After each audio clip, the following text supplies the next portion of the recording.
तो ये रहा नाटक आखिर एक दिन का मंचन, नटराज थिएटर ग्रुप। आज का नाटक आखिर एक दिन, जिसके लेखक हैं श्री जयवंत जी और निर्देशन किया है निष्ठा मौर्य ने। आप सभी से गुजारिश है कि अपना सेल फोन या तो स्विच ऑफ कर लें या साइलेंट मोड पर कर लें, ताकि आपके सहदर्शक या मंच पर अभिनय कर रहे हैं अभिनेता, उनको किसी भी प्रकार की त्रुटि न आए।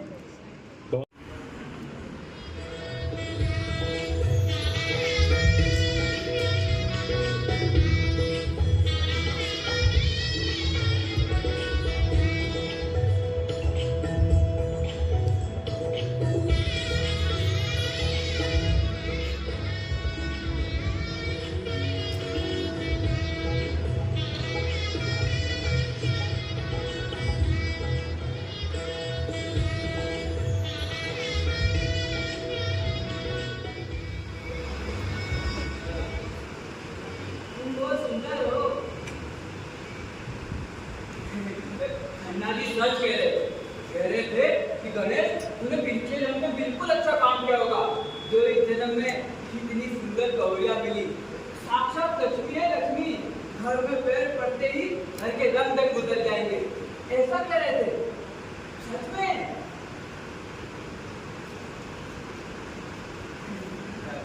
पर पता नहीं पिताजी क्यों हमारी शादी के खिलाफ थे। कह रहे थे कि ना लड़की के माँ बाप है ना भाई बहन, मुझे तो घर परिवार की लड़की चाहिए जिसके आगे पीछे कोई अपना हो। और मैंने माँ से कह दिया कि माँ मैं तो शादी करूंगा तो रचना से ही करूंगा, वरना किसी से नहीं करूंगा। हाँ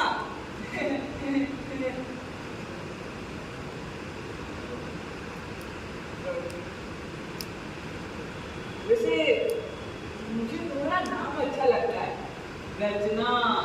कितना अच्छा नाम है। अब देखो ना, मेरा नाम गणेश, मतलब ये भी मेरा नाम है, पर क्या करें, ये हमारी बिरादरी वालों को तो लक्ष्मी गणेश के सिवा कुछ पूछता ही नहीं है। तुम्हारा नाम अच्छा है, रचना।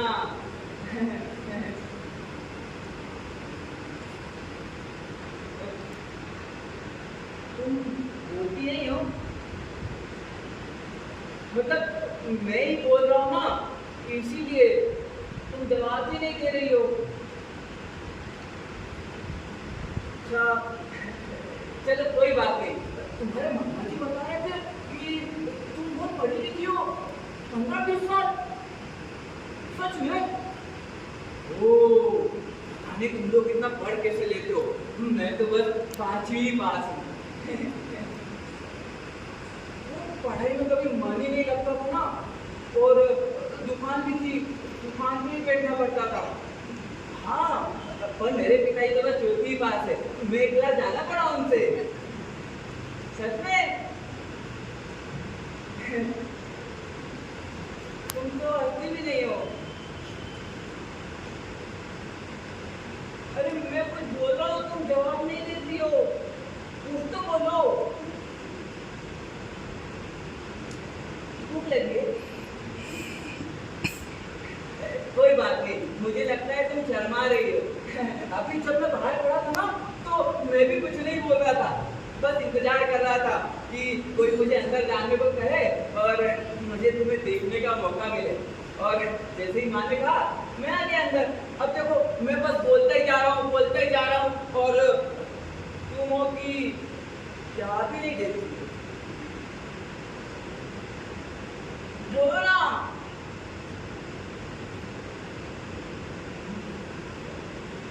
कोई बात नहीं, मैं तुमसे एक सवाल पूछूं?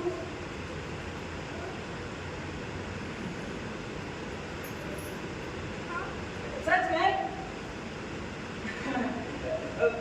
देखो ना, तुम इतनी सुंदर हो, इतनी पढ़ी लिखी हो, और मैं तेरा गोबर गणेश, ना शक्ल है ना अकल है, तो तुमने मुझसे शादी के लिए आप कैसे कर दी? मामा जी ने जहाँ शादी तय कर दी, सु कर दी, इसमें मेरे हाँ या ना का तो कोई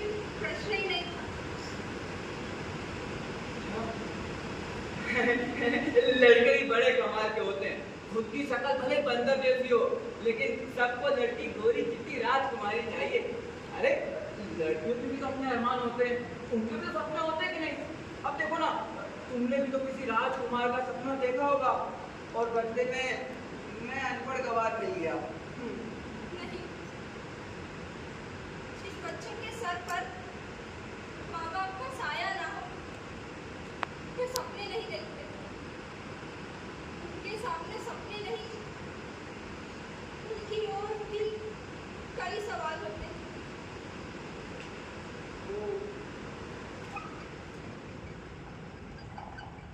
रचना, तुम चिंता मत करो, तुम्हें दुखी होने की कोई जरूरत नहीं है।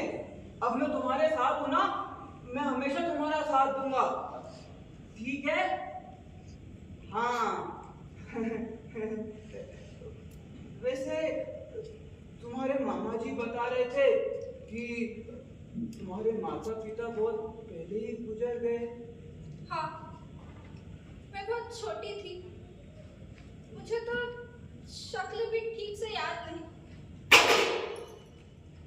अंदर से कुछ गिरने की आवाज आई, मैं जाकर देखूं? अरे नहीं नहीं, मैं जानता हूँ क्या गिरा होगा। ऊपर से ये तो बनियों का घर है। अरे बनिया लोगों को तो रोड पे कोई चीज मिलती है तो उसे नहीं छोड़ते। ये तो मेरा घर है, माँ पिताजी संभाल लेंगे। आओ आओ बैठो। माँ पिताजी अभी तक जाग रहे हैं? हाँ, अरे वो दोनों ना रात भर जागेंगे और जाग कर दहेज का हिसाब करेंगे। और अगर दहेज में कुछ गड़बड़ी निकली ना तो सबसे पहले तुम्हारे मामा पर कर जाएंगे और उसके बाद वो खन्ना जी जिन्होंने शादी कराई थी उनकी गर्दन पकड़ेंगे।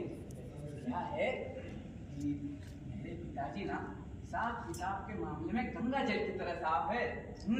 अब रात भर बैठ के हिसाब करेंगे कि उनको हमारी शादी से फायदा हुआ कि नुकसान। गलत बात, पिता है आपके, उनके बारे में ऐसी बातें नहीं करते। ये तो ऐसा क्या हो गया? मैं क्या किसी और से थोड़ी कर रहा हूँ, मैं तो अपनी पत्नी से कर रहा हूँ।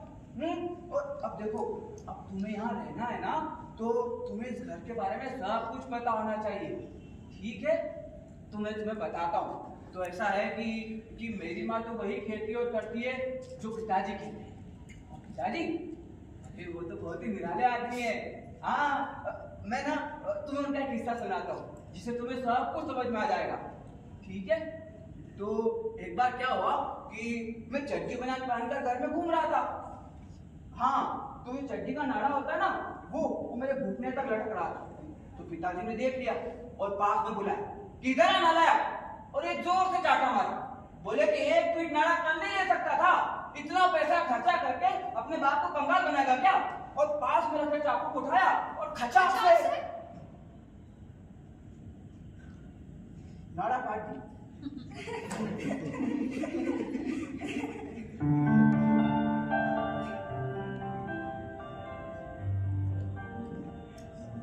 वैसे तुम हंसते हुए और भी सुंदर लगती हो। और ये तो कुछ भी नहीं है, पिताजी के तो ऐसे ऐसे किस्से हैं कि मैं तुम्हें सुनाऊंगा ना तो हंसते हुए तुम्हारा पेट दर्द करने लगेगा। खुलता क्यों नहीं है? चाहे वो क्या है कि ओढ़ने पहनने का तो मुझे कभी शौक रहा ही नहीं। क्यों? क्यों क्या? जब भी घर में कपड़े की जरूरत पड़ती, बाजार से मार्जिन का पूरा थान आता था। हाँ, उसी से मेरे कपड़े, पिताजी के कपड़े, ये पर्दे, ये तकिए की खोल सब उसी से सीखते थे। हाँ, अरे हमारा एक दर्जी था कल्लू, उसको तो कभी नाप देने की भी जरूरत नहीं पड़ती थी, उसको तो बस बताना पड़ता था कि किसके लिए सीना है। जानती हो, 15 साल की उम्र में उसने जो मेरे लिए कुर्ता सिला था वो मैं आज ही पहनता हूँ। मैं बड़ा हो गया पर कुर्ता छोटा नहीं पड़ा। अच्छे कारीगर थे। मैं जबरदस्त कारीगर था, आजकल ऐसे कारीगर मिलते थोड़ी ना।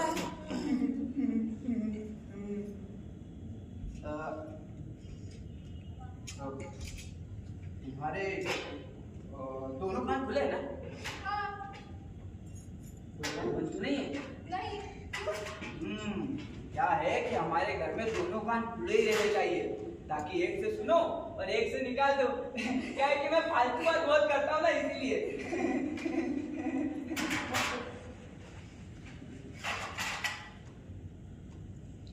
की माँ,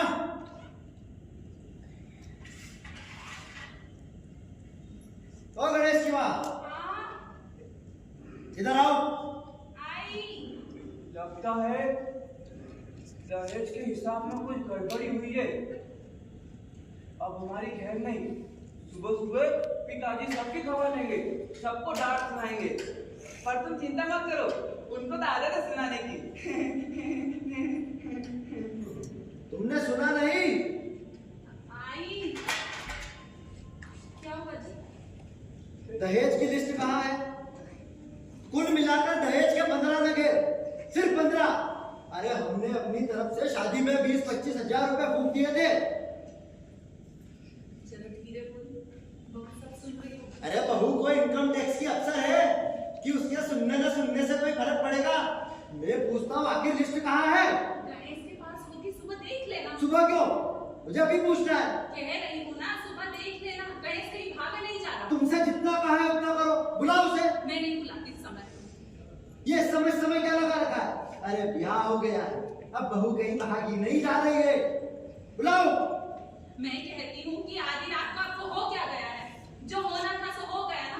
अब रात में बखेड़ा खड़ा करने का क्या फायदा? चुप रहो तुम।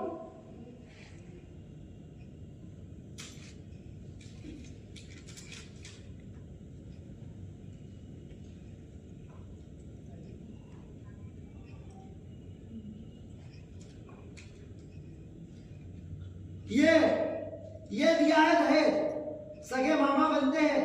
अरे लड़की की शादी नहीं की है, सिर पर से बोझ उतारा है, इसलिए महा नहीं करा। जानता था यही होगा। अरे गिरते पड़ते तो इतना सब दे देते हैं। अन्ना साहब, मैं कहीं का नहीं छोड़ा। आप बेटे का ब्याह करने गए थे कि उसका सौदा करने? आधी रात में क्या ले बैठे हो? बाहर तक सब सुनाई दे रहा होगा। अरे तो सुनाई देने दो, सारी बिरादरी ने सब कुछ अपनी आंखों से देखा है और मेरी तो नाक कट गई। और तुम भी तो पढ़ी लिखी सुंदर बहू का सपना देख रही थी। क्या करो सरस्वती पूजा मंदिर में बैठा कर। पहले पता होता 2-4 हजार तो सब निपटा देता। अब छोड़ो भी, इकलौता बेटा है हमारा। जो भी किया अपनी खुशी से किया, किसी को दिखाने के लिए नहीं किया। और वैसे भी हमारे पास कमी किस बात अरे की? कमी नहीं है तो क्या सब लुटाते फिरे? गणेश तू जा। सुन, सुबह दुकान खोलना है, जरा जल्दी उठ जाना। चलो जाओ से।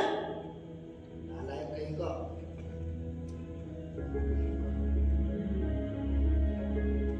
जय हनुमान ज्ञान गुण सागर, जय कपीस तिहु लोक उजागर।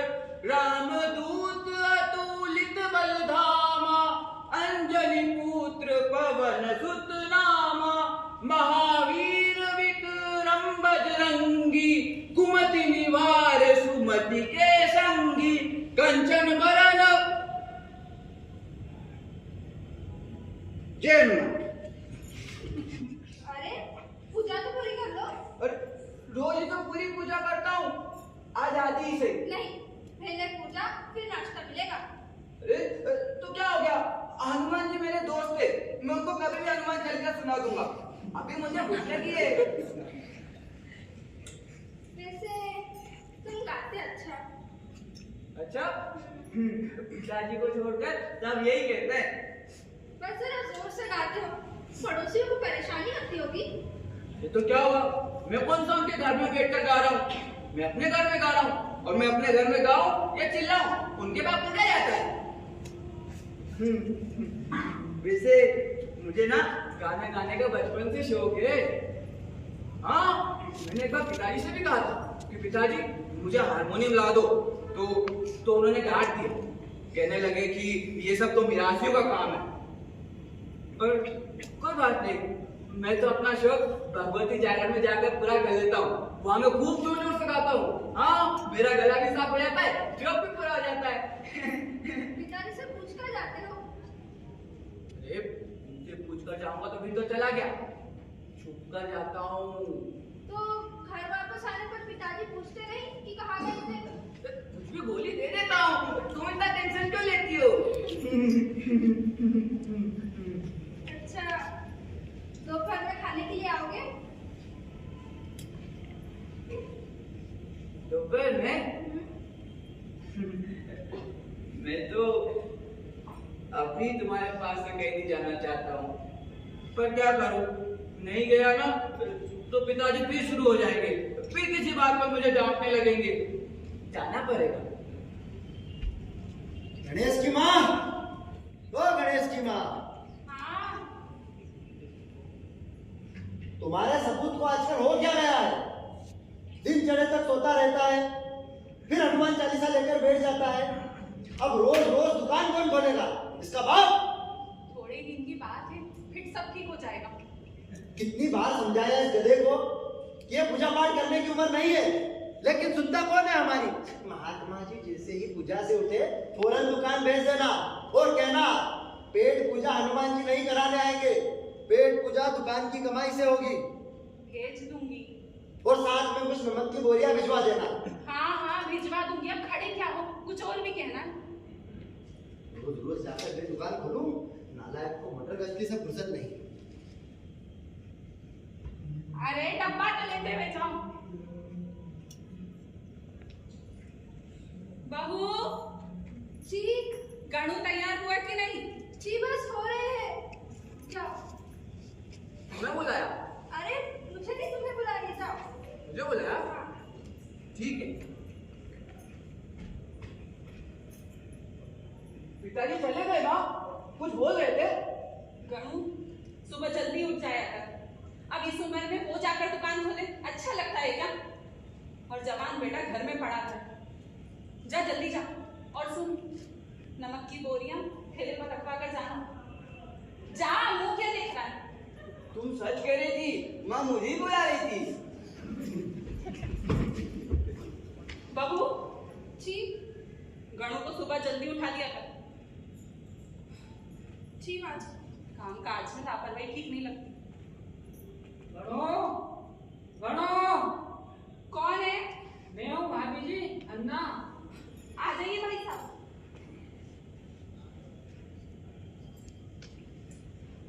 नमस्ते भाभी जी। नमस्ते। नमस्ते बेटा। बहू जी, बड़ों के सामने घूंघट करना तो सीखी। अरे छोड़िए भाभी जी, भला मेरे सामने घूंघट क्यों करेगी? मैं बाहर का आदमी नहीं हूँ, ये तो मेरी बेटी जैसी है। कुछ भी हो भाई साहब, अब ये इस घर की बहू है और यहाँ के तौर तरीके तो इसे सीखना ही होंगे। लगता है मामा ने पढ़ाने लिखाने के अलावा और कुछ नहीं सिखाया। बहू जी, भाई साहब के लिए चाय बना। जी माँ जी।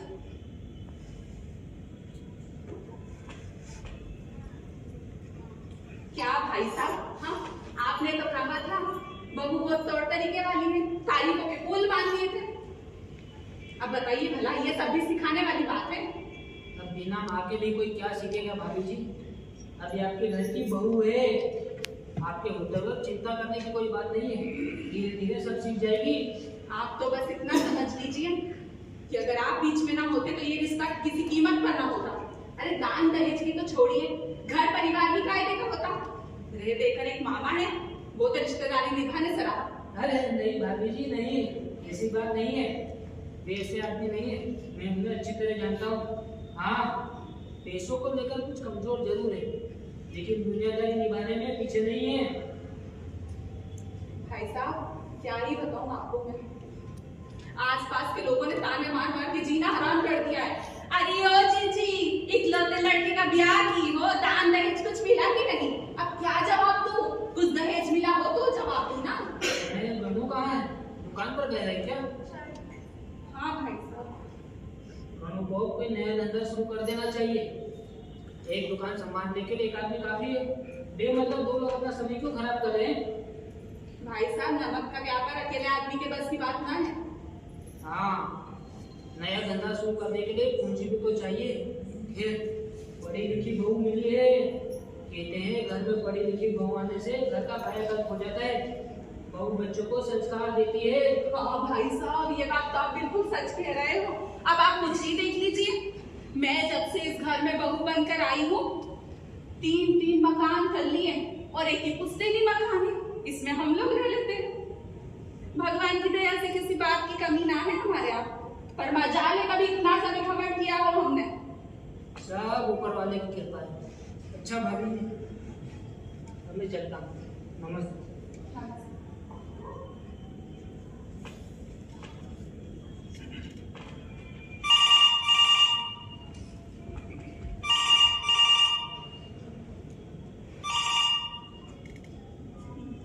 हाँ हाँ बाबू जी देख तो इसकी किटिर पिटिर समझ ही नहीं आ रही।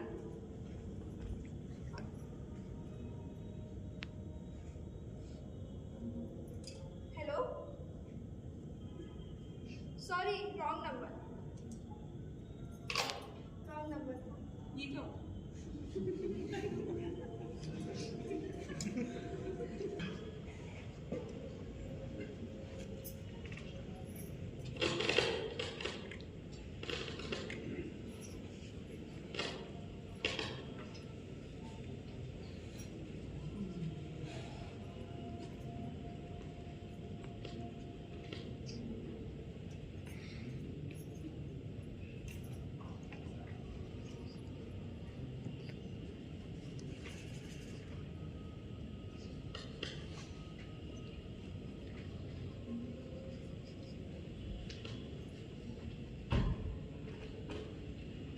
जल्दी से खाना लगा दो, तुरंत दुकान भागना है। अच्छा, हाँ, और तुम ये कहाँ लगी पड़ी हो? ये देखो, तुम्हारे कहने पर दुकान से सारी किताबें उठा लाया हूँ। अब इन्हें जल्दी से पढ़ डालो। क्या है कि दुकान में इनका काम पड़ता है ना, ये लो। हाँ, और इन्हें छुपा कर रख देना। अगर पिताजी को पता लग गया ना, तो घर में बवाल मच जाएगा। ये लो। हाँ हाँ ठीक है। ये मैं तुमसे बात कर रहा हूँ और तुम मुझे भगा रही हो। एक तो मैं तुम्हारे लिए किताब लाया हूँ, तुम सुन ही नहीं रही हो। क्या लिख रही हो ये? कुछ भी नहीं। अच्छा, लगता है मामा जी को हमारे खिलाफ चिट्ठी लिखी जा रही है। हाँ, बताओ। अरे ये तो कुछ कविता जैसा है। तुम कविता लिखती हो? हाँ, मेरा तो नाम ही रचना है, कुछ भी रच सकती हूँ। अच्छा, अब कविता लिखने में कोई हर्ज नहीं, पर क्या? क्या कविता लिखने में कोई हर्ज है? भी और नहीं भी। क्या है कि पिताजी को पता लगेगा ना, तो नाराज होंगे। क्या कविता लिखने से नाराज होंगे? हाँ, क्या है कि भले घर की बहू बेटियां ये सब नहीं करती है। महादेव वर्मा को जानते हो? नहीं, क्यों? यूं ही पूछा। अच्छा, कौन है वो? हे नहीं थी, बहुत भले घर की थी। हाँ तो रही होगी, मुझे क्या करना। एक तो तुम्हारे लिए किताब लेकर आया हूँ और तुम मेरे ध्यान ही नहीं दे रही हो। ये लो, छुपा कर रख दो। माँ को पता लगेगा ना, तो वो पूछेगी। ये लो, तुम्हारे लिए लाया हूँ, इसको पढ़ना तुम। बहुत भारी किताब है। ये क्यों उठा के लाए? तुमने तो कहा था कि कोई घर में बोरियत होती है, खाली समय में किताबें पढ़ूंगी, किताबें जाकर तो ला दिया। मैंने किताबों के लिए कहा था, लेकिन वही खातों के लिए नहीं कहा था। ये तो दुकान का वही खाता लग रहा है। अच्छा, पर हमारे यहाँ तो इसको किताब बोलते हैं। तभी तो मैं कहूँ कि तुम इन किताबों का क्या करोगी? सारी मेहनत बेकार हो गई। अरे नहीं नहीं, मेहनत बेकार थोड़ी हुई है। तुमने मेरे बारे में सोचा, तुम्हें मेरी बात याद रही, मुझे अच्छा लगा। सच में? तो लो, पढ़ लो इन्हें। अरे तुम इसे दुकान ले जाओ। ठीक है, मैं तुम्हारे लिए नई किताबें लाऊंगा। बाबू और चलो जल्दी से। गाड़ू आया कि नहीं? हाँ हाँ, मैं आ गया। तेरे पिताजी खाना खाने आएंगे? वो तो कचेरी में गए। खाने पीने का ही ध्यान नहीं रखा, सुबह भी बिना खाए निकल गए थे। ओ बहू जी, इसके लिए तो खाना लगा। जी अरे घर में कोई है? कौन है? मैं रचना का मामा। अरे मामा जी, मामा जी, आइए आइए आइए, खुश रहो बेटे। कैसे हो? बढ़िया, आइए बैठिए बैठिए बैठिए। नमस्कार बहन जी। कुछ जरूरी काम से इधर आया था, सोचा चलकर आप सबसे भी भेंट कर लूं। बैठिए आप, मैं आती। कैसे मैं? बढ़िया मामा जी, आपने अच्छा किया, आप आ गए। बहुत दिन हो गए थे ना रचना को हाँ आपसे बेटा, मिले। बिहार के बाद आप सभी से मिलने का बहुत मन था, पर समय ही नहीं मिल रहा था। अच्छा क्या? ये रे, मैं खाना खा लेता हूँ, जब तक आप दोनों बात करो, ठीक है? बिटिया? मामा जी, अरे अरे, ये क्या बेटा? मैं यहाँ अपनी रानी बिटिया से मिलने आया हूँ, और मेरी रानी बिटिया ने ये आंसू भर रही है। बेटा, तुझे तो इस समय बहुत खुश होना चाहिए कि तुझे इतना अच्छा परिवार मिला है, जो सुख दुख पूछने वाले, बातचीत करने वाले। अब बेटा, मुझे ही देख ले, जब से तू गई है तो बिल्कुल अकेला सा पड़ गया हूँ। खाना पीना तो सब बाहर, न घर में अब कोई बातचीत करने वाला है, न कोई हालचाल पूछने वाला। पूरे घर में धूल की मोटी सी परत जमा हुई है, आगे पीछे कोई भी तो नहीं है। फिर भी बेटा मस्त रहता हूँ, जबकि रोना तो बेटा मुझे चाहिए, और तू रो रही है। जब से तू यहाँ पर आई है, तूने तो अपने मामा को एक चिट्ठी तक न लिखी। तेरा ये मामा है कि आज भी पूरे घर में रानी बिटिया पुकारता रहता है। वो क्या है ना बेटा, जरा बुढ़ापे में भूल जाता हूँ ना कि मेरी बिटिया का तो ब्याह हो गया है, अब वो इस घर में रहती नहीं। खैर, धीरे धीरे आदत पड़ जाएगी। तो अपनी सुना, कैसी है? बाबू जी, भाई साहब के लिए चाय दो। अरे नहीं बहन जी, अब कष्ट ना करें, भला बेटी के घर का मैं कैसे खा पी सकता हूँ। आप सभी से मिलने का मन था, मैं थोड़ी देर में चला जाऊंगा। बेटे, पिताजी कहाँ है? दादी, वो तो कचहरी में गए। अच्छा, फिर किसी दिन कैलाशनाथ जी से भेंट हो जाएगी। मामा जी, रुकिए ना। नहीं बेटा, आज नहीं, कल मुझे कॉन्फ्रेंस के सिलसिले में इलाहाबाद जाना है, और जाकर तैयारी भी तो करनी है। बाद में आ जाऊंगा।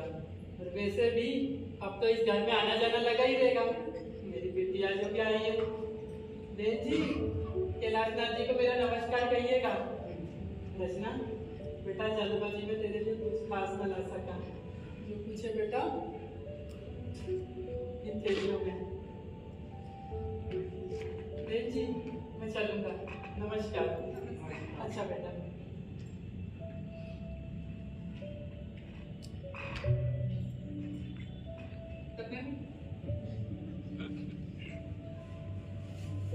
फल है। फल और क्या है? और किताबें। किताबें? हाँ, किताबें देखकर तो ऐसी खुश हो रही है जैसे कोई खजाना मिल गया हो। रत्ती वाला ठंडी भी ना दे। पता नहीं बनियों के घर में ये नमूनी कहाँ से आ गई।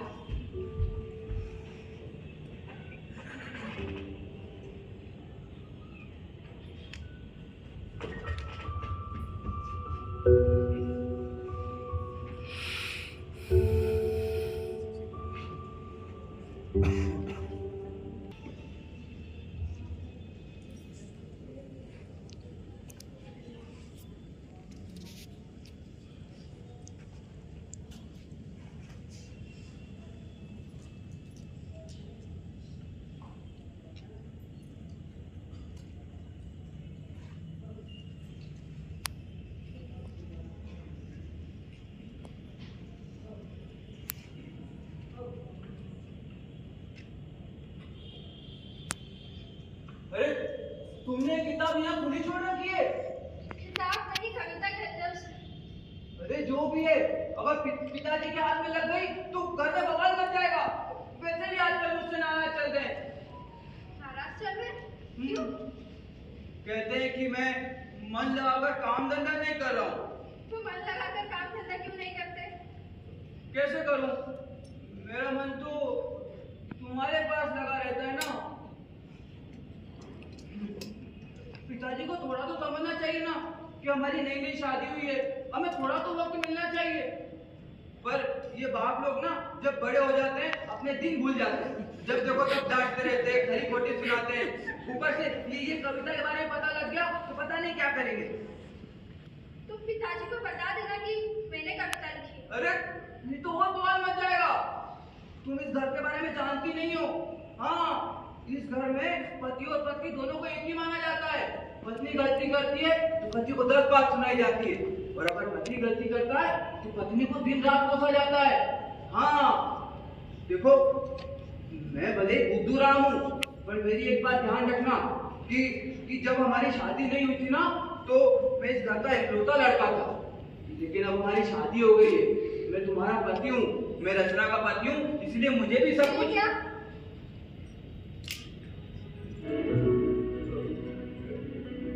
इसीलिए कुछ नहीं, बस इतना समझ लो कि पिताजी को पता लग गया तो वो चिल्ला चोट करेंगे।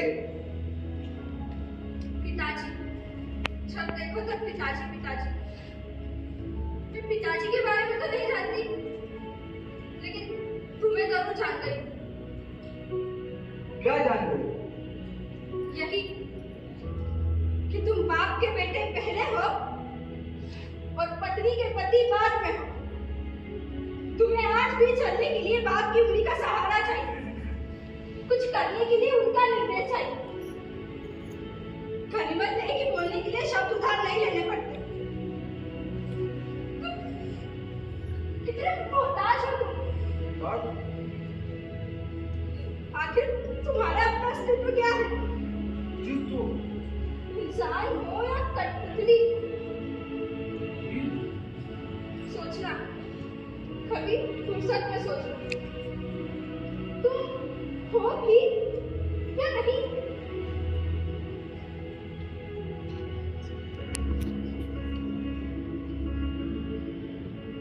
एक बात बताओ, तुम मुझसे बात कर रही थी कि कविता सुना रही थी? मुझे तो कुछ समझ में नहीं आया। ये मोहताज, अस्तित्व, कठपुतली, पता नहीं क्या क्या बोल रही थी। मुझे तो बस इतना समझ में आया कि तुम ये कहना चाहती हो कि गणेश कभी कभी अपनी खोपड़ी का इस्तेमाल किया करो। अच्छा सीधे बोलो ना, इतना मुंह पे लगे क्यों बोलती हो? कुछ समझ में ही नहीं आता है।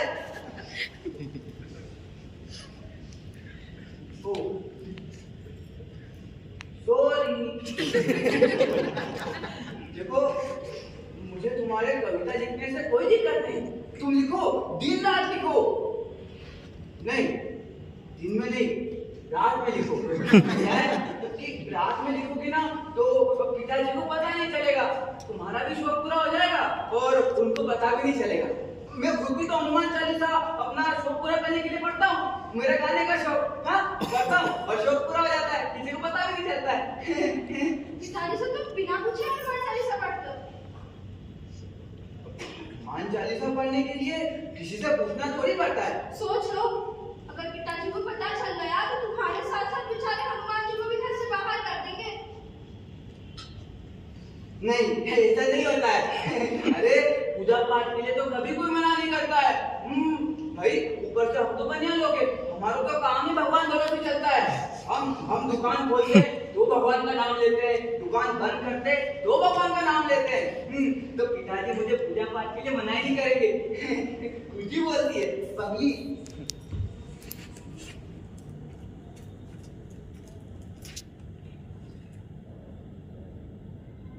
वैसे आजकल ना ये कविता लिखने का भी फैशन चल पड़ा है, जिससे कोई काम धंधा नहीं होता, साला कवि बन जाता है।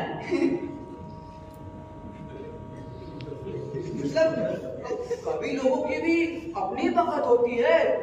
जब ये कवि लोग मंच पर जाकर कविता सुनाते हैं, लोग तालियां बजा के नहीं थकते, ऐसा लगता है जैसे पट्टे ने मैदान मान लिया हो। तुम्हारे लिए कवि सम्मेलन और दंगल में कोई अंतर नहीं है। पता नहीं, पर पिताजी को अगर पता लग गया ना तो घर में दंगल मच जाएगा।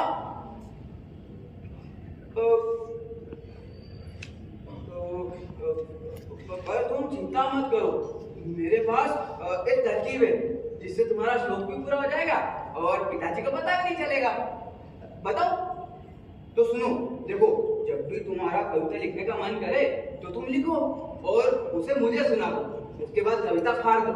पिताजी को पता ही नहीं चलेगा, ना रहेगा बात ना बजेगी बांसुरी। एक नहीं अच्छी तरकीब। जी बहुत अच्छी। हाँ तो लो ये फाड़ दो। नहीं, मैं रचनात्मक हूँ, विध्वंसात्मक नहीं। अब फिर से तूने पता नहीं क्या बोल दिया, मुझे तो समझ में ही नहीं आया। एक तो तुम इतने गाढ़े गाढ़े शब्द बोलती हो, समझ में ही नहीं आता है। देखकर बोला करो ना सामने वाला बुद्धू है। आगे कुछ ऐसे। मेरे कहने का मतलब है मैं अपनी ही कविता नहीं फाड़ूंगी, बस। ओ, तो मैं फाड़ देता हूँ। अरे पिताजी से पूछ लो पहले। अरे पिताजी से पूछूंगा तो मुझे फाड़ देंगे, तुम समझ नहीं रही हो। मैं तो किससे खा लेता हूँ। ये फाड़ दिया। अब तुम नई कविता लिखो, हम उसे भी फाड़ देंगे। जो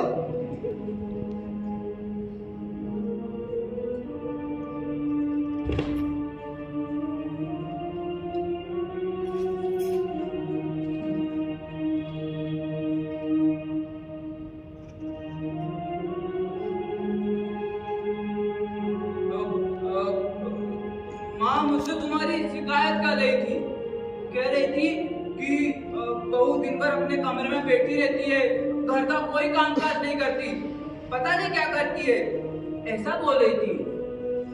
अच्छा। हाँ। और मुझसे तुम्हारी प्रशंसा कर रही थी। प्रशंसा? ये क्या? तारीफ। अच्छा तारीफ कर रही थी, क्या बोल रही थी मेरी माँ? यही कि दिन चढ़े तक सोते हो, घंटों पूजा में लगे रहते हो, दोपहर होने की घर भाग लेते हो, पिताजी ना हो तो धंधा ही ना चले, धंधा चौपट होता जा रहा, पता नहीं क्या क्या।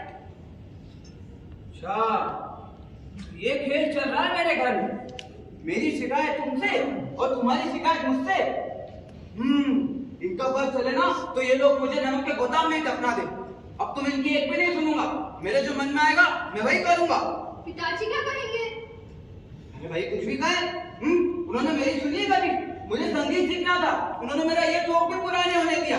अगर आज मैं संगीत सीखा होता तो लोग मेरी वाहवाही करते, मेरे लिए भी तालियां बजती, लेकिन नहीं, उन्होंने मेरा ये सपना भी तोड़ दिया।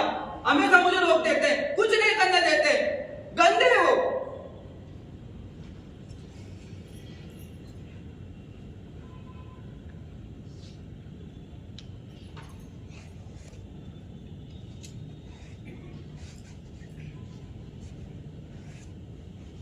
सुनो, हमारे पास ना सब कुछ है, पैसा है, ये घर है, जीप भी है, पर बस ये लोगों की वाहवाही नहीं है, उनकी तारीफें नहीं है, उनकी तालियां नहीं है। बस ये मिल जाए ना तो मजा ही आ जाएगा।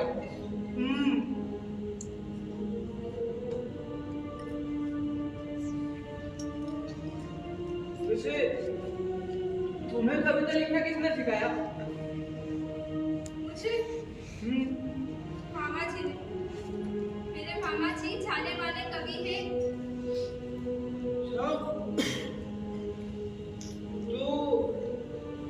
तो क्या तुम मुझे कविता लिखना सिखाओगी? धीरे बोलो, पिताजी सुन लेंगे। अरे घर के लड़के कविता नहीं लिखते, ये सब तो मिरासियों का काम है ना? देखो अब तुम मेरी पट्टी मुझे मत पढ़ाओ, मैंने कहा ना मैं कविता सीखूंगा, तुम्हें सीखूंगा। जानती हो मैंने 2 महीने में ध्वनि भी सीख ली थी। तो तुम सिखाओगी ना? मैं? हाँ ठीक है, सिखाऊंगी। कविता लिखूंगी मैं और उसको सुनाना तुम। तुम्हारा गला सुरीला है, सास्वर पाठ में तुम श्रोताओं पर दुगना प्रभाव डाल सकते हो। श्रोता? अरे जो कविता सुनते हैं ना, श्रोता। अच्छा वो वही तो मेरे लिए ताली बजाएंगे, मतलब तुम मुझे सिखाओगी? हाँ। शुक्रिया रचना, शुक्रिया।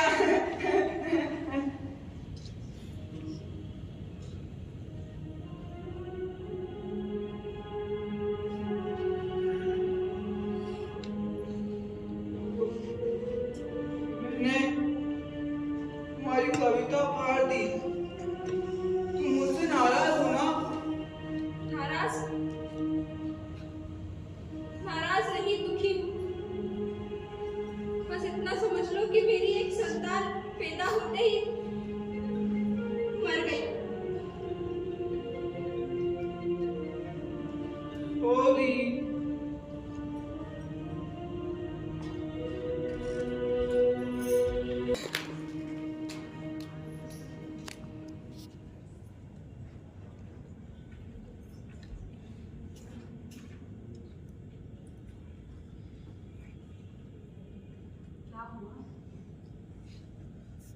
माल की खपत घटकर आधी रह गई। आमदनी का पूछो मत। अरे हजारों का बकाया है, वसूली करने वाला कोई नहीं। अब क्या इसके लिए भी मैं भटकता फिरूं?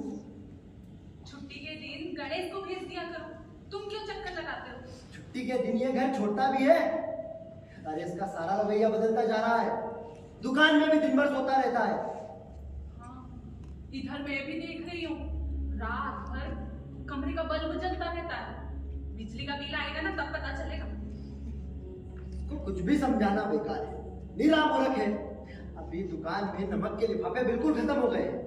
खाली समय में उनता रहेगा, ये नहीं कि लिफाफों में नमक भर लो। अब जितना मुझसे बन पड़ता है मैं कर देती हूँ, अब इससे ज्यादा नहीं होगा। बहू रानी तो दिन भर कमरा बंद करके अंदर बैठी रहती है। ये अकेले कमरे में करती क्या है?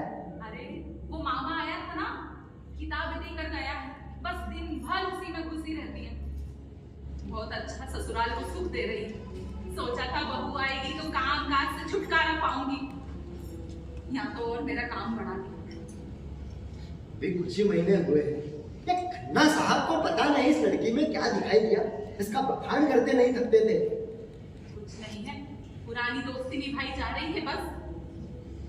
और मेरी इतनी उम्र हो गई है, आज तक किसी भी लड़की के लिए ससुराल में किताब भेजते न देखा है। पहली बार देख रहा हूँ। इसका मामा बहुत चालाक है। अरे एक बार आकर फर्ज अदायगी कर गया, उसके बाद झांकने तक नहीं आया। अरे लड़की की शादी करो, ससुराल जाओ तो हजारों की चपत लग जाती है, लेकिन इसका मामा 10-15 रुपए के फल फूल और वो किताब पकड़ा कर चला गया। महाकंजूस है। भाई मामा होकर चला है, यही क्या कम किया? और साथ में फल लेकर आ गया।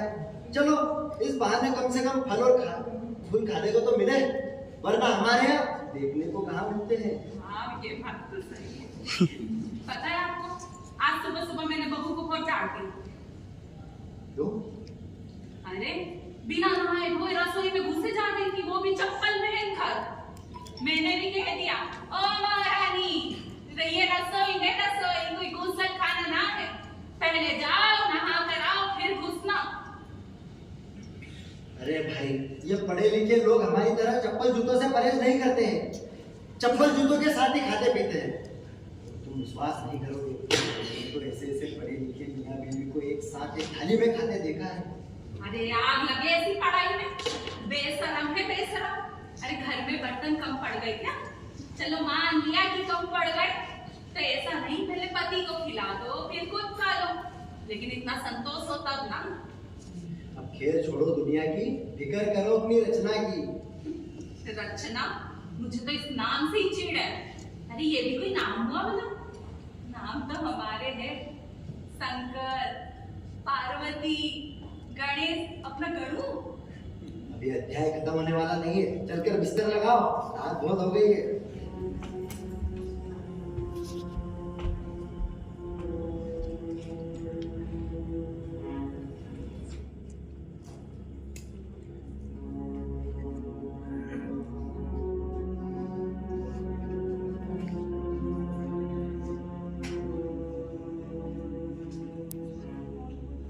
अरे सीधे खड़े हो।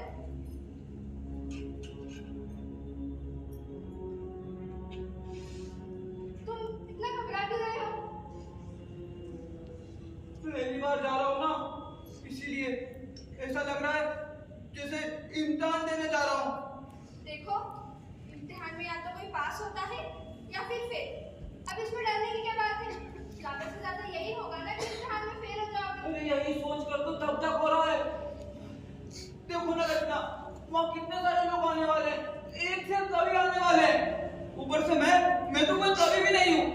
पता नहीं उनको मेरी रचना पसंद आएगी कि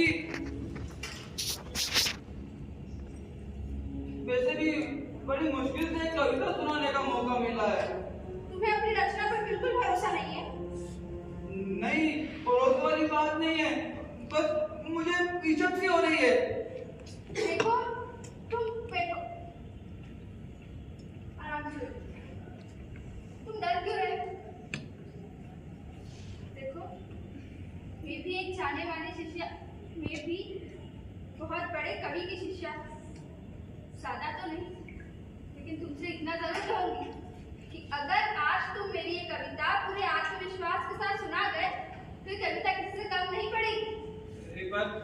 आत्मविश्वास से तो नहीं आ रहा है। अरे तुमने इतना अभ्यास किया है और तुम्हारा गला भी सुरीला है। जानता हूँ रचना, पर क्या करूँ, मुझे बहुत डर लग रहा है, हिचक हो रही है।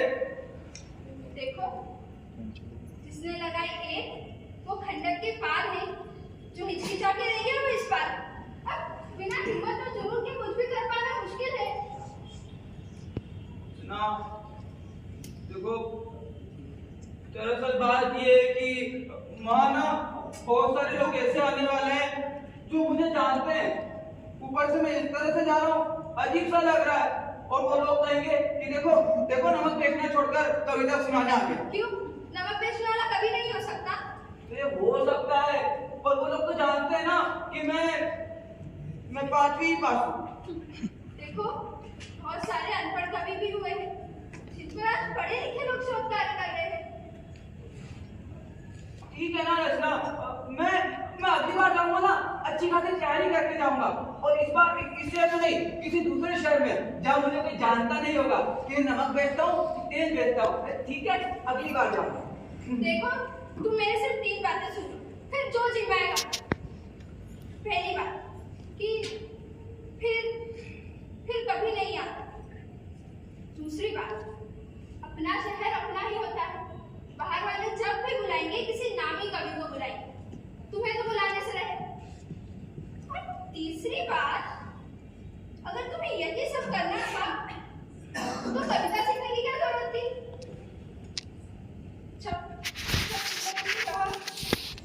इस घर की बहू के लिए कविता लिखना और पढ़ना दोनों ही मर्यादा के विरुद्ध है। तो मैं मन ममोज कर रह गई। लगा मेरी इच्छाओं का गला घोट दिया गया। पर जब तुमने मुझसे कविता सीखने की बात की तो मुझे आशा की एक किरण दिखाई कि चलो तुम्हारे माध्यम से मेरी कविता जिंदा रहेगी, लोगों तक पहुंचेगी। मगर आज मैं फिर से अपने आप को असहाय और लाचार महसूस कर रही हूँ। ना, मैं क्या करूं? मुझे कुछ समझ में नहीं आ रहा है। मुझे बहुत डर लग रहा है। देखो कितना पसीना आ रहा है मुझे। अजीब सी घबराहट हो रही है और भीड़ में से मुझे बहुत डर लगता है। मेरे हाथ पैर कांपने लगते हैं। अब वहां जाकर मैं कुछ बोल नहीं पाया तो फिर तो सारा बंटाता रह जाएगा। मैं क्या कविता सुनाऊंगा? तुम संगीत सीखकर क्या करते? देखो, हर कलाकार को दर्शकों का सामना करना पड़ता है। ये दर्शक भी हमारी तरह इंसान ही होते हैं, जो कला का, कविता का आनंद लेने आते हैं। मंच पर जाने के बाद कवि हो या कलाकार, सबको बस यही सोचना चाहिए कि एक अवसर मिला, इसका सदुपयोग करो। इस समय मैं इस मंच का शहंशाह हूँ। इस समय मुझे आनंद लेना है और आनंद देना है। बाद में धीरे धीरे आदत पड़ जाती है। आज दर्शकों के नाम से घबरा रहे हो, मगर कल तुम बिना दर्शकों के नहीं रह पाओगे। बिना वाहवाही के तुम्हें खुद मजा नहीं आएगा। देख लेना। सच में? ओ, तो मैं जाऊं? अब इतने घंटे भर से क्या कर रही हूँ? जाओ। ठीक है, चला जाता हूँ, वरना मेरे 200 रुपए बर्बाद हो जाएंगे। रुपए बर्बाद हो जाएंगे? क्यों? हाँ, कवि सम्मेलन में भाग लेने के लिए मैंने 200 रुपए का घूस दिया। क्या? हाँ, वो मुझे अंदर ही नहीं जाने दे रहा था। कह रहा था कि बेटा ये कोई वो नहीं है अंताक्षरी, ये है कवि सम्मेलन, यहाँ बड़े बड़े लोग आएंगे, एक से एक कवि आएंगे। तो मैंने भी उसे अपनी कविता सुना दी, वो जो तुमने लिखी थी शमशाने की शहर है, वो वाली। तो कहने लगा कि बरखुरदार कविता तो अच्छी है, चोरी की तो नहीं है। तो मैंने कहा कि नहीं चोरी की नहीं है, मैंने लिखी है सुबह जाते समय। तो कहने लगा कि ठीक है, 200 रुपए दो, नाम लिखवा दो। तो बस मामला फिट हो गया। काफी होशियार हो। खैर, शोषण हमेशा नए कलाकारों का ही होता है। बेहतर होगा कि तुम वहाँ समय से पहुंच जाओ, ठीक है? और हाँ, मेरी बात का ध्यान रखना। हाँ। कम से कम बोलो। हाँ। ये दांत फाड़ कर मत हंसना। वाह सबके साथ करना, ज्यादा वाह भी मत करना। और हाँ, अपनी कविता सुनाने से पहले सुलोचन कौन है? अरे बाबा, सुलोचन नहीं, सुधीजन। विद्वान कवियों एवं सुंदर श्रोताओं को सुधीजन कहते हैं। अच्छा, ठीक है। तो तुम देखो ना, वो माँ कहाँ है? हाँ, देखना पड़ेगा, देखना ले वो। माँ जी तो यही बाहर बैठी है। बाहर है? हाँ। फिर कैसे जाऊंगा? अरे तो क्या बात, तुम जाओ। अरे माँ पूछेगी। अरे कुछ नहीं होगा, तुम जाओ, घबराओ मत। जाऊँ? हाँ जाओ। ठीक है, चला जाता हूँ, तुम यहीं रुको। अरे तुमने तो सिखाया था गुरु ब्रह्मा गुरु विष्णु, तो तुम मेरी गुरु हो। अरे जाओ बाबा। ठीक है।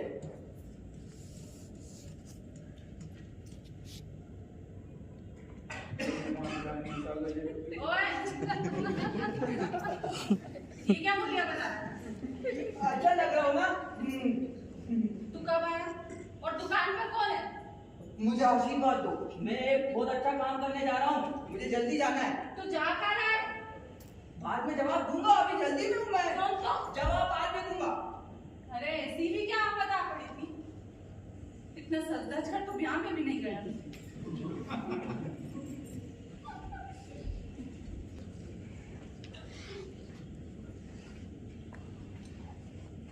बहू जी गणू आया? जी नहीं। कहाँ चला गया इतनी रात को?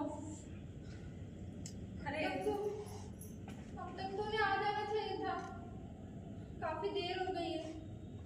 उसे ना रात की फिक्र है ना दिन की। पिताजी आए थे, 4 बात और सुनाकर चले गए। दिन में भी ग्राहकों की भीड़ छोड़कर चला आया, पिताजी को अकेला छोड़कर। अरे ऐसी भी क्या आफत आ गई थी? तू जा, कब तक इंतजार करती रही? जाकर सो जा। जी बस सोने ही जा रही थी। तुझे कुछ बता कर गया? जी जी वो सच सच बता, तुझे मेरी कसम है ना? वो कवि सम्मेलन में गए। हाय राम, मती मारी गई है इसकी। कितनी बार मना करा, कहीं मैं सोचूं कि ऐसा हुलिया बनाकर क्यों गया और मुझसे आशीर्वाद लेने क्यों आया था। भगवान ही मालिक है इस लड़के का। अब देखना सुबह क्या अनर्थ होता है।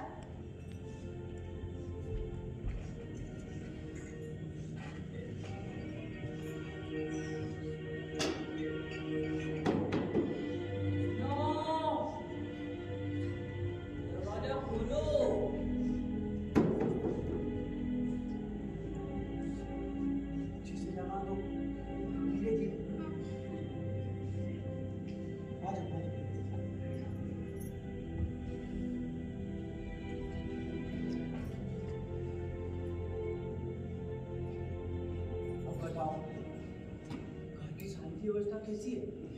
अभी तो शांति है, व्यवस्था का सुबह ही पता चलेगा। तो किसी ने मेरे बारे में पूछा तो नहीं? पूछा था ना माँ जी ने। फिर क्या मैंने बता दिया कि कवि सम्मेलन में गए हैं? क्या तुमने सच बता दिया? अरे कुछ नहीं होगा। अरे कुछ क्या नहीं होगा, अब मेरा कल का दिन बहुत मनहूस होने वाला है, तुम्हें सच नहीं बताना चाहिए था। पता मुझे सच पता था, फिर मैं क्यों नहीं बताती? अरे तो झूठ नहीं बोल सकती थी।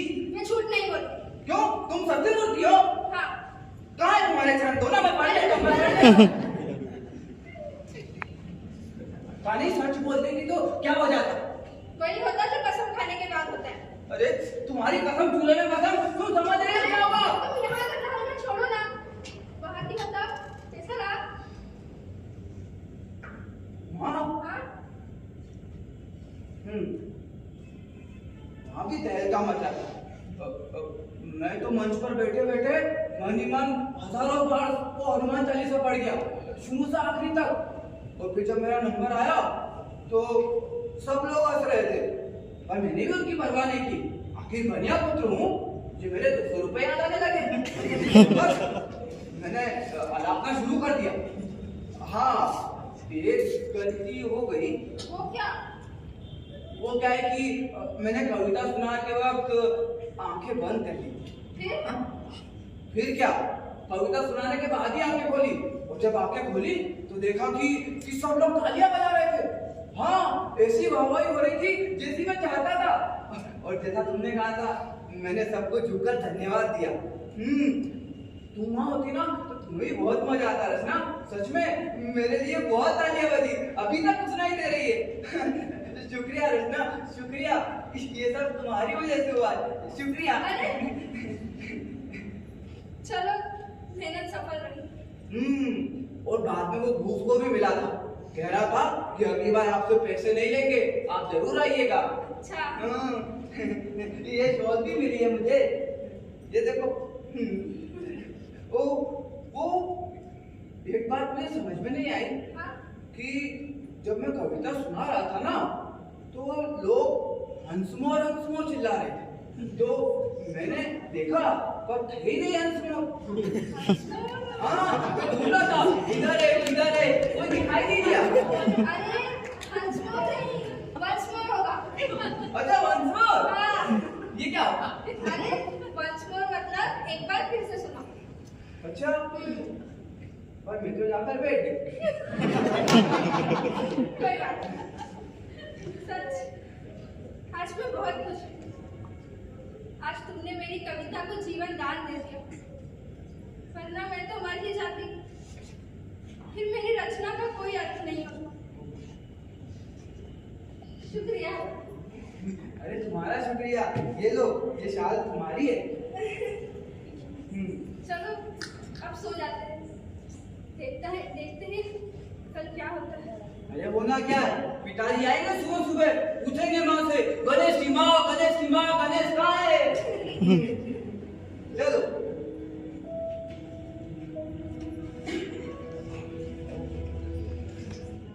गणेश की माँ, ओ गणेश की माँ, क्या हुआ जी? गणेश कहाँ है? चिल्ला क्यों रहे हो? गणेश कहाँ है? कमरे में होगा। बुलाओ उसे, और बहू को भी बुलाओ। पर हुआ क्या है? बुलाओ उसे, बताता हूँ क्या हुआ है। गणू,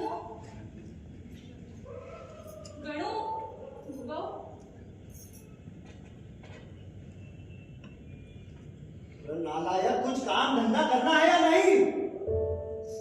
अब दुकान चलाना मेरे बस की बात नहीं है। और जब तेरे मन में आ रहा है दुकान खुल रहा है, और तेरे मन में आ रहा है दुकान बंद कर रहा है, अरे ऐसा कैसे चलेगा? और कल शाम को दुकान छोड़ने से पहले मुझे बताना जरूरी नहीं था? गणेश की माँ, कल रात को कहा था? कुछ नहीं मालूम। बहू, तुम्हें पता है घर में इतने लोग हैं, किसी को कुछ पता नहीं, किसी को कुछ बताता नहीं। अरे बरखुरदार, कल शाम को तशरीफ देकर कहाँ गए थे? अरे बोलो। कवि सम्मेलन में। क्या? कवि सम्मेलन में? कविता सुनने?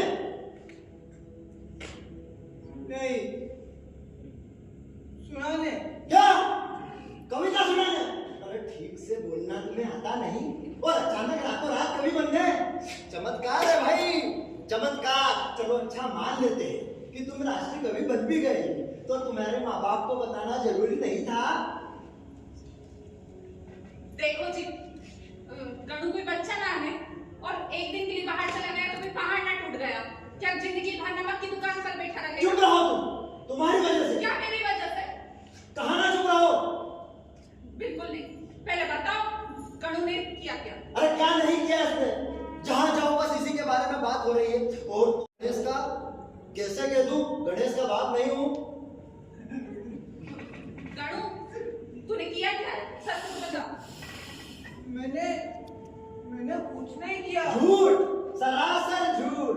तो सच क्या है तुम बता दो ना, इतनी देर से किस्सा क्यों बुझा रहे हो? अरे क्या नहीं किया है इसने? इस समाज ही नहीं, बिरादरी में ऐसा काम किसी ने नहीं किया है। शाबाश बेटे, शाबाश। लो गुड़ खाकर अपना मुंह मीठा करो। आपको हो क्या गए हो? भाई मुझे कुछ नहीं हुआ है, खा। लो ये भी अपना मुंह मिठा दो, मैं भी करता हूँ।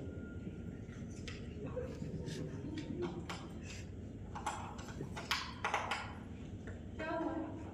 अरे इसने कविता सुनाकर वो काम किया है जो मेरा नमक का व्यापार ना कर सका। और तो और इसकी कविता से खुश होकर इनकम टैक्स के बड़े साहब ने इसे अपनी कोठी पर बुलाया है। अरे गणू तो चुप और उसका निकला रे। बड़े साहब भी यही कह रहे थे और कह रहे थे कि बेटा शाम को तू दुकान से जल्दी घर जाया कर और घर पे बैठकर 2-4 कविता लिख लिया कर।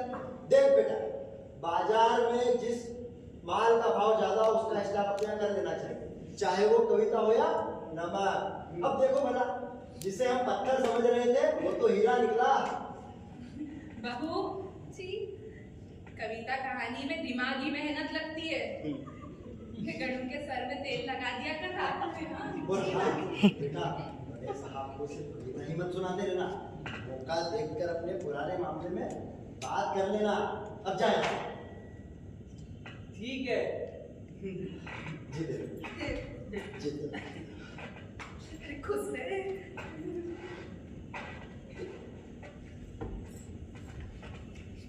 अरे आज तो कमाल हो गया, आज पहली बार पिताजी ने मेरी तारीफ की। हाँ अरे मैंने तो सोचा ही नहीं था कि कभी पिताजी मेरी तारीफ करेंगे। ये सब तुम्हारी वजह से हुआ है ना, शुक्रिया शुक्रिया। ये मजा आ गया, मजा आ गया।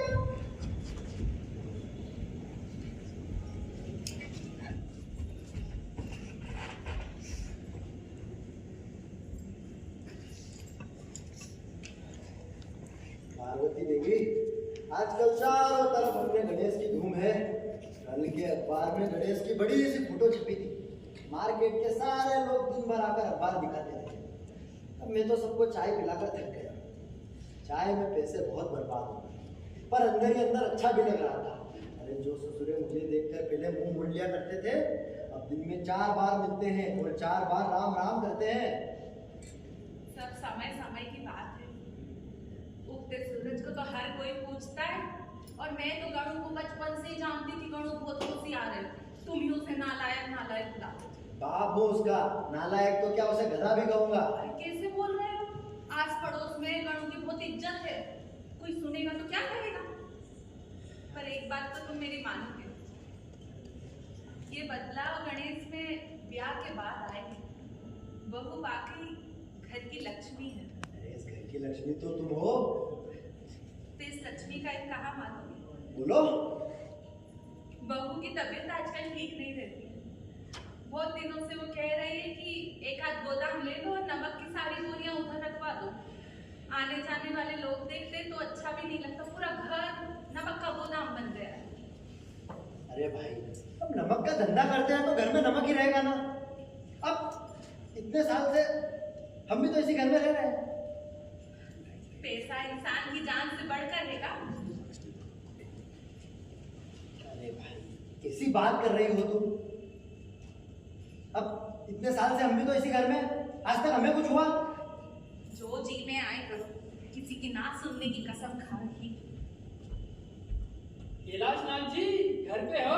आ जाइए। अरे आइए नमस्कार। नमस्ते कैलाशनाथ जी। बैठिए। किसे आप? मैं बढ़िया, आप बताइए। बढ़िया कैलाशनाथ जी। कैलाशनाथ जी आजकल तो दामाद जी की खूब चर्चा है, हर जगह बस उन्हीं का नाम है। अच्छा लगता है जब अपने बच्चे तरक्की करते हैं कैलाशनाथ जी, तो बहुत अच्छा लगता है। अब वो तो है। कैलाशनाथ जी मुझे आपसे एक बात कहनी थी। बोलिए। मैं ये सोच रहा था कि कुछ दिनों के लिए रचना बिटिया को अपने साथ घर ले जाऊँ। सुना है कि उसकी तबीयत ठीक नहीं है, कुछ दिन मेरे साथ रहेगी तो उसका मन बदल जाएगा। नहीं नहीं अभी नहीं, अभी गणेश की बहुत भाग दौड़ है, बहू को संभालना पड़ता है घर का काम काज।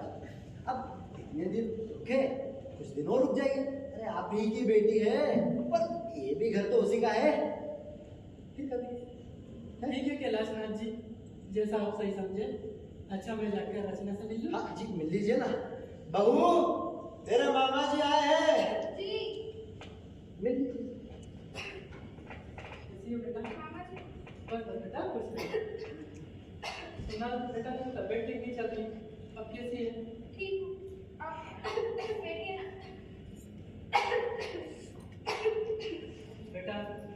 ये सोच कर आया था कि तुम्हें अपने साथ लेकर ही लौटूंगा, पर कैलाशनाथ जी राजी नहीं हुए। कहने लगे कि अब कुछ दिन और रुक जाइए, बाद में ले जाइएगा। चलो कुछ दिन बाद ही सही। वैसे बेटा तेरा जब भी मन करे दामाद जी के साथ घर आ जाया कर। उनको फुर्सत ही कहाँ मिलती है, कभी आदमी जो हो गए। बस तेरी माँ होती बेटा तो बहुत खुश होती जो तुझे इतना अच्छा वर मिला है। माँ बाप का इकलौता बेटा है। कुछ लोगों ने तो मुझसे कहा था कि पढ़ा लिखा कम है, लेकिन बेटा मैंने विश्वास नहीं किया। आज देखो दामाद जी को कितने जाने वाले कवि बन गए हैं। पर बेटा सुख केवल ज्यादा ही पढ़े लिखे लोगों से ही तो नहीं मिलता। तेरे पिताजी भी तो पढ़े लिखे थे, उन्होंने तेरी माँ को कौन सा सुख दे दिया था। सबका अपना अपना नसीब होता है। नसीब? पर मामा जी कि अब कविता छोड़कर दार्शनिक बनने का इरादा है, क्यों? नहीं, रचना अपनी कविता से कभी अलग नहीं हो सकती। बेटा शादी के बाद कुछ भी सुनाया होता तो मैं मान लेता, इससे विश्वास नहीं होता। दामाद जी को ही देखो, काम धंधे के साथ साथ कविता भी तो लिखते हैं। संगत का कुछ असर तो होना ही चाहिए। संगत का असर है ना? सुनिए, ये चारों तरफ मेरे सपनों में पीछे थी एक परी। लंबा काफिला। अरे मामा जी, अरे बेटा तू प्रणाम प्रणाम। बेटा खुश रहो। कैसे हो? बढ़िया बढ़िया। अभी रचना से आप ही की बात कर रहा था। अच्छा लगा, आप काफी दिनों बाद मिले। हाँ, बेटा नहीं बस बेटा पिताजी कहाँ पर है? पिताजी बाहर बाहर। अच्छा बेटा फिर मैं चलता हूँ ना। आइएगा मामा जी। ठीक है बेटा, और अपनी तबीयत का ख्याल रखना।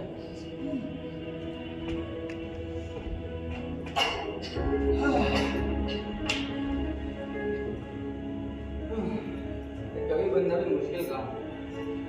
रात रात भर जागना, दिन भर सफर करना और बस बैठे रहना। शरीर का कोना कोना दुखने लगता है। मालिश के लिए सीधे सीधे भी तो कह सकते हो, भूमिका बनाने की क्या जरूरत है? बैठो। समझदार को इशारा कर दी। जब तुम्हें आराम ही करना था तो क्या जरूरत थी नाम कमाने की? हाथ से नमक की दुकान पर बैठते। बात तो तुम्हारी सही है। सफलता पाना उतना मुश्किल नहीं है जितना सफलता को बरकरार रखना। ओहो, क्या बात है। साहित्य के साथ साथ अब दर्शन भी। अब सब बुद्धिजीवी के साथ रहने का असर है। फिर भी अशुद्ध व्याकरण। एक वचन में बुद्धिजीवी नहीं, बुद्धिजीवी होगा। बुद्धिजीवी के संगत में रहते हो। तुम ज्यादा हो गई, कुछ काम करो। अब मैं वो पहले वाला गणेश नहीं रहा जिसे एक वचन द्विवचन और बहुवचन का ज्ञान नहीं। अब मैं कवि गणेश बन गया हूँ। युवा कवि गणेश, करुण का कुशल कारीगर और श्रृंगार का संवेदनशील शिल्पी। ओहो, पहला कवि सम्मेलन याद है? चंदे के रूप में 200 रुपए घूस दिया था, वो भी सिर्फ एक कविता सुनाने के लिए। ठीक है, हंस लो। अब अगले महीने मेरी कविताओं का एक संकलन आ रहा है, फिर मैं हंसूंगा। मेरी? हाँ मेरी होगी। बधाई हो। शुक्रिया। वैसे मुझे कल के बाद एक नई कविता चाहिए। कल? हाँ कल। देखो, इतनी जल्दी? जल्दी कुछ नहीं है। अरे जौनपुर कवि सम्मेलन है, स्टेट लेवल का है, जाना जरूरी है। तो कल पक्का, ठीक है? देखो, मैं कोई सब्जी की दुकान नहीं हूँ कि सब्जी में ठेला लेकर आए और आलू बैंगन लेकर चल दिए। अभी तमाम पत्रों का जवाब तो मुझे ही देना है। मतलब से बाद में कर लेना, अभी कविता पहले। जनाब तुम इधर बैठो। तुम्हें तो खुश होना चाहिए कि तुम्हारी कविता इस घर की चौखट, जो कि किसी लक्ष्मण रेखा से कम नहीं थी, वहां से बाहर जा रही। अरे जीवित है। वरना तुम और तुम्हारी कविता पता नहीं कब के इस घर के चार दीवारी में मर जाते हैं।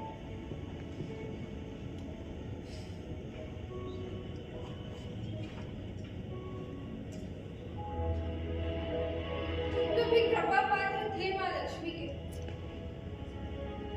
होड़ सी लगी है आज लक्ष्मी सरस्वती में। अधिक कृपा किसकी है तुम पर? कहना बहुत कठिन है। साधारण से असाधारण हो गए।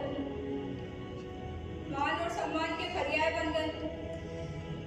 फिर भी तुम जैसा असहाय और निर्धन शायद ही कोई और कभी हो कविता के अभाव में। काश काश तुम में भी होती कुछ रचना सामर्थ्य।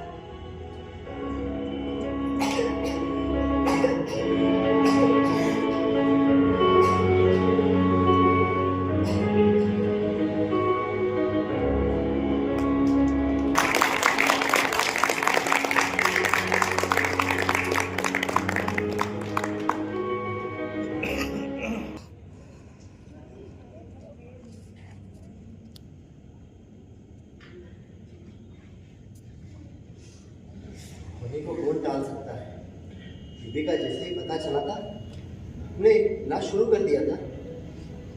इसमें गलती हमारी भी है।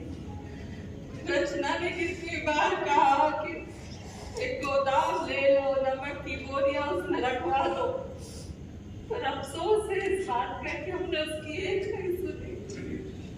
अब ये सब इतनी जल्दी हो गया, ऊपर वाले के करने। गणू तो कुछ बोलता ही नहीं, दिन भर अपने कमरे में बैठा रहता है। फोन करने वाले लोग फोन करते हैं, फोन नहीं उठाता। दादा कैलाश,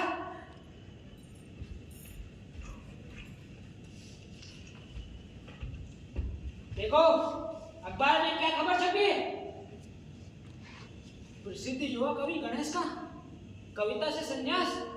मैंने जैसे ही पढ़ा मैं सीधे तुम्हारे पास चला आया। मुझे भी अभी ऐसा कुछ बोल ही नहीं रहा है।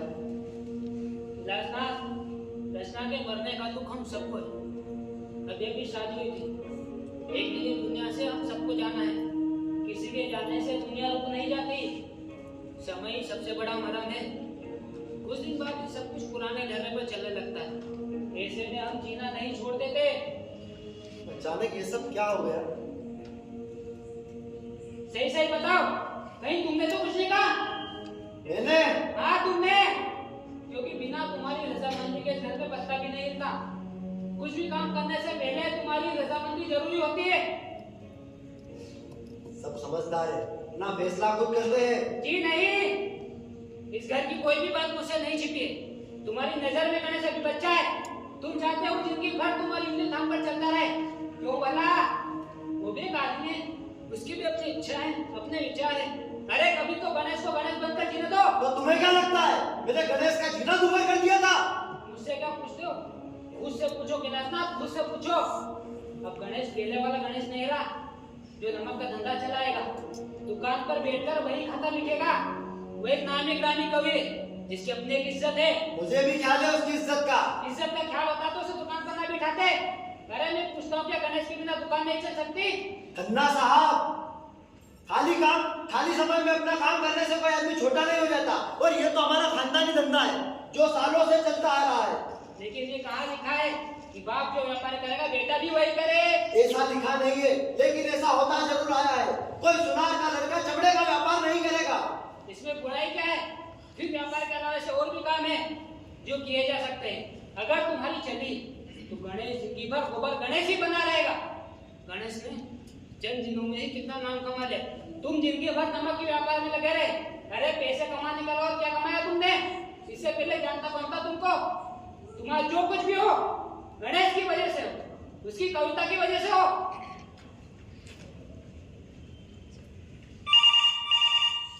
तंग आ चुका हूं ये फोन की टिंग सुनकर। हेलो, कैलाशनाथ बोल रहा हूँ। नमस्कार साहब, नमस्कार। मुझे भी अभी अभी अखबार से पता चला है साहब वो करेगा अपने मन की, लेकिन उसे समझाने की कोशिश जरूर करें। जी साहब, अच्छा नमस्कार। इसका कौन था? इनकम टैक्स के बड़े साहब थे, गणेश के बारे में पूछ रहे थे। अब किस किस को क्या जवाब दूं? मैं खुद इतना परेशान हूं कि और एक सारा कुछ मेरे मत्थे बढ़ रहे हैं। खन्ना साहब, अगर मुझे पहले पता होता तो आज ये नौबत ना आती। भाई ये सरासर सरस्वती का अपमान है। एक दिन था जब गणेश सिर्फ वही खाता लिखता था आज उसकी कविताओं की चर्चा कहाँ कहाँ नहीं है। कैलाशनाथ, ये सब सरस्वती की कृपा है। बड़े साहब भी गणेश को बहुत पसंद करते थे। जब उन्हें पहली बार पता चला कि मैं गणेश का पिता हूँ तो किस आदर के साथ मिले थे और आज भी उसी आदर के साथ मिलते हैं। अभी गणेश को समझाने के लिए कह रहे थे, अब से क्या समझाऊं, वो खुद इतना परेशान है कि देखिए, उसका परेशान होना स्वाभाविक है, लेकिन इस तरह का निर्णय लेना। गणू को बोल दिया भाई साहब मिलने आए। अच्छा किया, 4 लोगों में उठे बैठेगा गम दूर होगा उसका। अब ऐसे मुझसे क्या बात करूं, मेरी समझ में तो कुछ भी नहीं आ रहा है। भाई आप भी ऐसी वैसी बात मत करना, आराम से ही बात करना। बेटा ये सब क्या है? आज के अखबार में तेरे संन्यास की खबर छपी है। तेरे चाहने वाले इस निर्णय से बहुत दुखी है और इतना बड़ा फैसला लेने से पहले कम से कम एक बार राय सलाह तो ले लेता। दिन भर से फोन पर फोन आ रहे हैं। अरे अभी इनकम टैक्स के बड़े साहब का भी फोन आया था। बेटा, मरना जीना आदमी के बस में नहीं होता, सब ऊपर वाले की कृपा से होता है। वैसे सोच लो, तुम्हारा तो उसका साथ इतने दिनों का ही था। भाई साहब बिल्कुल सच कह रहे हैं। देख, जीना मरना किसी के हाथ में ना है।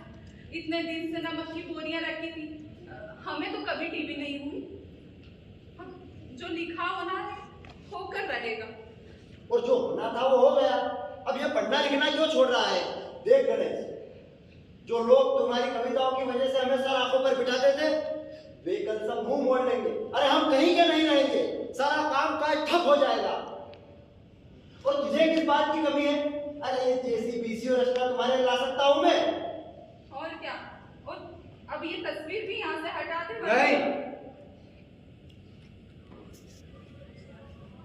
नहीं, घर की लक्ष्मी है ये, और मैंने जो कुछ भी किया है बहुत सोच समझ कर किया। इसके लिए मुझे आप में से किसी की सलाह की जरूरत नहीं है। और भूल जाइए कवि गणेश को। कवि गणेश सिर्फ एक छलावा था और कुछ भी नहीं था।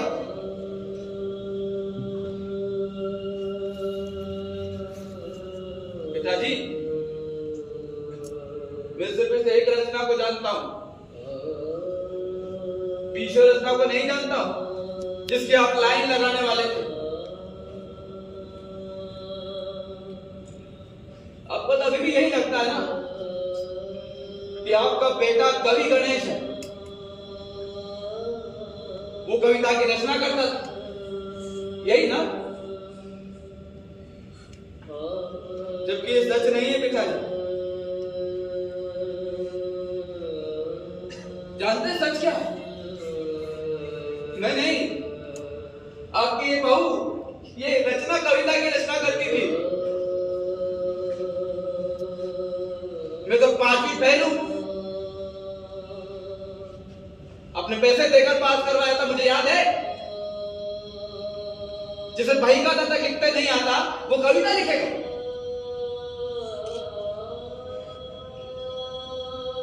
और जानते हैं हमने आपसे सच क्यों छुपाया?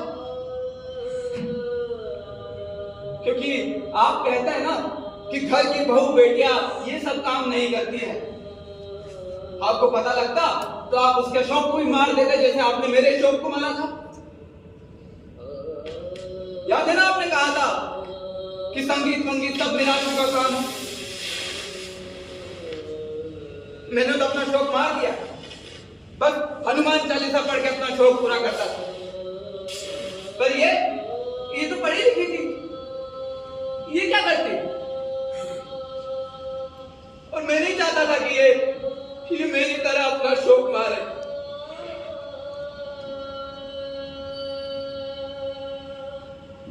इसे तरकीब पता लगी। ये तो सोचा कि मैं नहीं तो क्यों नहीं मेरा पति कवि बने, इसके जरिए मेरी कविता बाहर जाएगी, जीवित रहेगी कम से कम। और ये बात 100% सच है कि अगर ये कविता लिखी तो आप उसे आगे नहीं बढ़ने देते। बताइए मुझे, बढ़ने देते?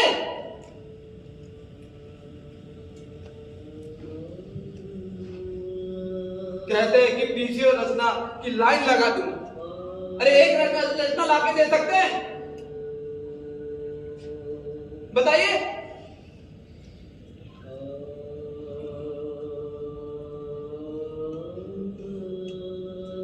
आपके लिए इंसान की कीमत कभी नहीं रही, हमेशा आपको पैसा चाहिए था। कीजिए खर्चा अपना पैसा, लाइए इसे। ला सकते हैं मेरी रचना को, ला सकते हैं।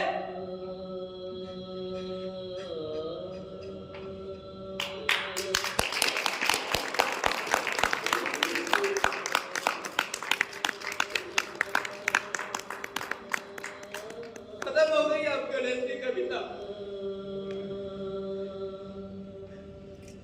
अंत में मेरी कविता गई, क्योंकि इसकी रचना करने वाली रचना चली गई।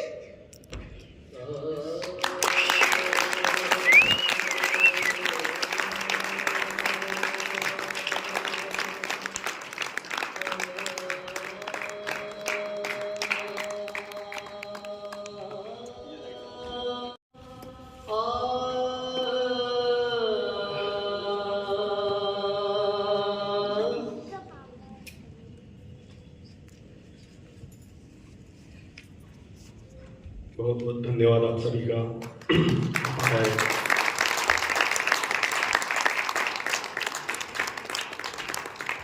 बस कुछ समय और लूंगा ताकि पात्रों के परिचय करवा सकूं। कैलाश नाथ के किरदार में थे शुभम चौधरी,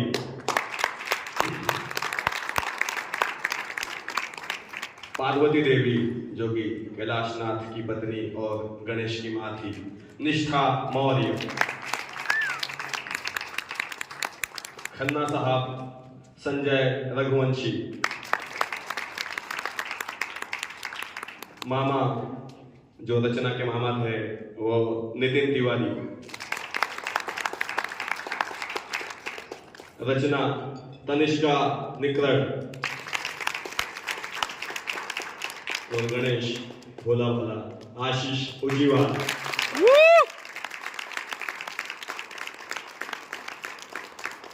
इसमें समय समय पर संगीत दे रही थी कोमल सिसोदिया।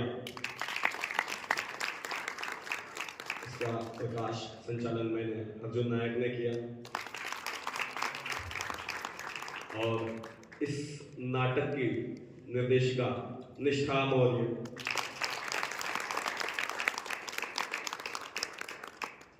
स्टेट प्रेस क्लब एवं अभिनव कला समाज हमें मंच देते हैं, प्रैक्टिस करने की जगह देते हैं, अभ्यास करने की जगह देते हैं।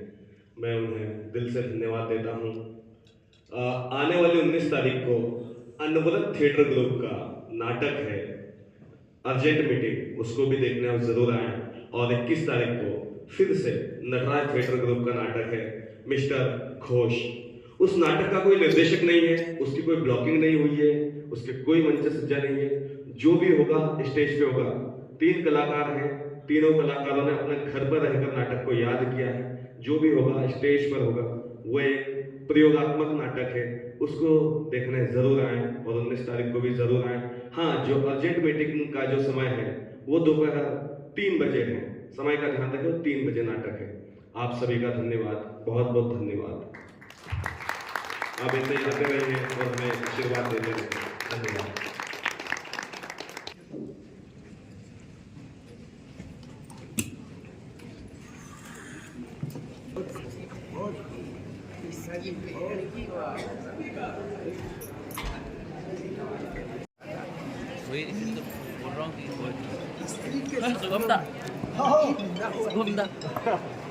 पर यहाँ पत्नी ने कमाल कर दी। उसने उस गणेश को जो है ना गोबर गणेश से महागणेश बनाया। बहुत सुंदर, बहुत सुंदर। कैलाशनाथ जी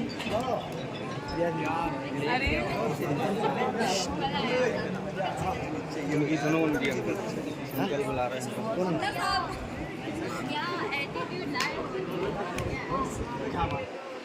इंटरव्यू भैया आप